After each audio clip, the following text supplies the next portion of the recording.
மதியத்துக்கு மேலே பார்த்தா லைட்டாக தூறிக்கிட்டு இருந்துச்சுங்க. போக போக பார்த்தா நல்லா மழை பெய்ய ஆரம்பிச்சிருச்சு. கிளைமேட்டும் நல்லா சூப்பராக இருந்துச்சா. இப்படி இருந்தாலே நம்மளுக்கு என்ன தோணும், ஏதாவது சூடாக சாப்பிடணும் அப்படின்ட்டு தான்.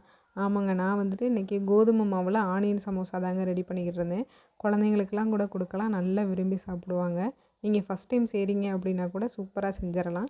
இந்த வீடியோவோட ஃபுல் வீடியோ லிங்க் வந்துட்டு ஃபஸ்ட் கமெண்ட்லேயும் சேனலோட நேம்க்கு கீழே இருக்குது பாருங்கள். செக் பண்ணி பாருங்கள். செக் பண்ணிவிட்டு ட்ரை பண்ணி பார்த்துட்டு எப்படி இருந்துச்சுன்னு சொல்லுங்கள். உங்களுக்கு வந்துட்டு மழை டைமில் எந்த ஸ்நாக்ஸ் பிடிக்கும் அப்படின்ட்டு சொல்லுங்கள். எத்தனை பேர்த்துக்கு சமோசா பிடிக்குதுன்ட்டு பார்ப்போம். கோதுமை மாவில் செஞ்சுருக்கோன்னு இல்லைங்க, சூப்பராக வந்துருந்துச்சு. நல்ல கிறிஸ்பியாக இருந்துச்சு. உள்ளேயும் நல்லா ஆனியன்லாம் போட்டதுனால நல்லா ஸ்பைஸியாக சூப்பராக இருந்துச்சு. வீடியோ பிடிச்சிருந்துச்சு அப்படின்னா மறக்காமல் லைக் பண்ணி ஷேர் பண்ணிக்கோங்க. நம்மளோட சேனலை சப்போர்ட் பண்ணி சப்ஸ்கிரைப் பண்ணி வச்சுக்கோங்க. அப்போ தான் இந்த மாதிரி வீடியோஸ்லாம் உடனே நோட்டிஃபிகேஷனில் வரும். தேங்க்ஸ் ஃபார் வாட்சிங். பாய்.